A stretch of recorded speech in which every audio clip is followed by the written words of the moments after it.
नमस्ते, मेरा नाम लक्ष्मी बचका है। आज हम लोग जानेंगे किचन के ऐसे छोटे-छोटे टिप्स एंड ट्रिक्स जिसे फॉलो करके आप अपने घर को, अपने किचन को बहुत ही अच्छा और बेहतरीन बना सकते हैं। और मैं आपको बताऊँ, ये किचन टिप्स को अगर आप फॉलो करेंगे ना, तो आप अपने पैसे भी बचा सकते हैं, जो कि हमारे लिए बहुत ही ज़्यादा इम्पोर्टेंट है। तो चलिए जानते हैं कौन से हैं वो टिप्स। सबसे पहले टिप्स एंड ट्रिक्स है हमारे इस तरह से गाजर और ककड़ी को लेकर। अक्सर हम लोग गाजर और ककड़ी के सैलड बनाकर खाते हैं, लेकिन कभी कभी क्या होता है, हम लोग ना कभी कभी इनको ना चाकू की सहायता से छीलते हैं। तो चाकू से छीलने से क्या होता है, इसकी जो भी परत है, मतलब ऊपर का जो छिलका है ना, चाकू से छीलने से ज़्यादा एक्स्ट्रा हो जाती है। और ये छिलके के नीचे ही पता है इसकी पौष्टिकता, जो पोषक तत्व है वो रहती है। तो कभी भी चाकू से ना छीले। इस तरह से जो छीलने का पिलर रहता है ना, मतलब किसी भी चीज़ को हम छीलते हैं तो वो छीलने के इससे ही आप छीले कोई भी चीज़ें, जैसे गाजर है, मूली है, ककड़ी है, जो भी आपको छीलना है तो ये जो पिलर रहती है छीलने वाली, तो उसी से हमेशा छीले, चाकू या चाकू से ना छीले। एक तो चाकू से क्या हो जाता है, टाइम ज़्यादा लगता है, ऊपर से इसकी जितनी भी परत है, वो जो ऊपर का छिलका है वो एक्स्ट्रा चला जाता है। तो हमको खाने में क्या मिलता है, कुछ भी नहीं। इसलिए कभी भी छीलते समय इनको चाकू के इस्तेमाल ना करें, इस तरह से पिलर का ही इस्तेमाल करें। नेक्स्ट हमारी टिप्स एंड ट्रिक्स है इस तरह से, जो मिक्सी का पॉट रहता है ना, उसके ढक्कन को लेकर। कभी कभी क्या होता है, ये जो ढक्कन के जो रबड़ रहते हैं वो बहुत ही आसानी से निकल जाती है, मतलब कि ढीला हो जाता है, क्योंकि हम लोग इसको रोज़ ही इस्तेमाल करते हैं, तो ये ढीला हो जाता है। देखिए, आप देख सकते हैं मेरी जो रबड़ है वो भी काफ़ी ढीला हो गया। तो फिर करना क्या है, हमारे पास में रबड़ तो रहती है, तो नॉर्मली रबड़ को, ये जो ये है मिक्सी की जो रबड़ है, मतलब कि मिक्सी की जो पॉट का रबड़ ढक्कन है, उसके जो रबड़ है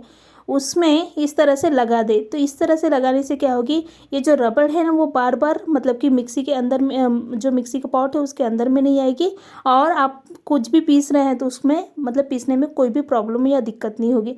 तो इस तरह से आप छोटे से उपाय करें, छोटे हैं लेकिन बड़े काम के हैं। नेक्स्ट हमारी टिप्स एंड ट्रिक्स है इस तरह से धागे को लेकर। मोटा धागा बोलो या फिर आप इस तरह से जो सुई वाली धागा रहती है ना, सॉरी मशीन वाली धागा रहती है ना, तो उस तरह से धागे को लेकर। तो इसमें क्या होता है, धागे में ना, धागे को हम लोग सुई में डालते हैं तो जाता ही नहीं, बहुत ही मुश्किल से, मतलब कि जिसके आँख अच्छे हैं तो उसमें उसको तो कोई प्रॉब्लम नहीं, लेकिन जिसके आँख जो है वो थोड़ा दिखता नहीं या फिर कुछ प्रॉब्लम है, तो उनसे जो धागा है ना ये आसानी से जाती नहीं।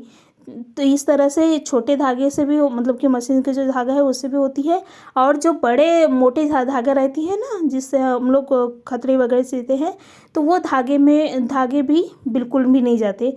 तो भाई इसके लिए कुछ ना कुछ तो उपाय करना पड़ेगा ना। तो करना क्या है, तो उसके लिए क्या करें, हमारे पास में नेल कटर तो रहता ही है नॉर्मली। तो नेल कटर में हम लोग क्या करेंगे, झाड़ू के जो बारीक पोर्शन रहता है ना, आप जब भी झाड़ू मारते हैं तो उसका जो एक बारीक पोर्शन रहता है, मतलब कि झाड़ू में ही रहता है, तो उससे मैंने ये छोटा सा पोर्शन जो है वो निकालनी है। उसके बाद में क्या करेंगे, इसको ना, ये देखिए इस तरह से करेंगे, और इन्हें हम लोग चिपका देंगे, किससे, नेल कटर से। तो नेल कटर वैसे भी हम रोज़ यूज इस्तेमाल नहीं करते, लेकिन धागे का जो यूज़ है वो हमको रोज़ ही लगता है। तो आप क्या करें, इस तरह से नेल कटर में इसको चिपका दें। मतलब कि आपके टेप की सहायता से, मेरा जो टेप है वो थोड़ा सा मोटा है, आप थोड़ा बारीक वाला भी टेप, जो पतला वाला टेप रहता है ना, वो भी ले सकते हैं। तो मैंने ये इस तरह से इनको चिपका ली हूँ, तो ये चिपक गया है अच्छी तरह से। उसके बाद में क्या करेंगे, ये जो बाकी का एक्स्ट्रा टेप है उसको कट कर ले, वो कोई काम का नहीं है। उसके बाद में ये जो सामने का पोर्शन है, तो वो सामने का पोर्शन हम लोग डालेंगे सुई में।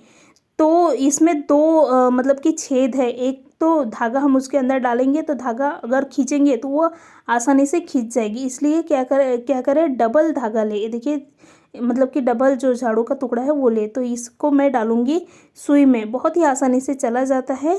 तो ये मैंने सुई में डाल दी हूँ। उसके बाद में जो धागा रहता है ना, तो धागे को क्या करें, इसमें देखिए आप देख सकते हैं गैप है, तो धागे को ये गैप के अंदर में डाल दे। देखिए इस तरह से बहुत ही आसानी से ये चला जाता है। उसके बाद में आप खींचे तो क्या होगा कि धागे के साथ में, मतलब कि जो झाड़ू का टुकड़ा है उसके साथ में धागा भी आसानी से आ जाएगी, और आपको कोई भी दिक्कत नहीं होगी धागा डालने में। तो ये बहुत आसान तरीका है। और ये जो हम लोग बनाए हैं, तो उसको क्या कर सकते हैं, आप ऐसे ही रहने दे सकते हैं। जब भी आपको नेल कटने की ज़रूरत है तो आप निकाल सकते हैं, और वापस से आप ऐसे कर सकते हैं, और धागा जो है वो डाल सकते हैं। तो मोटा धागा भी डाल सकते हैं, और जो बारीक वाला मशीन वाला धागा रहता है ना, उसका सुई जो रहता है वो छोटा रहता है, तो वो छोटे सुई में भी ये बिल्कुल काम आएगी।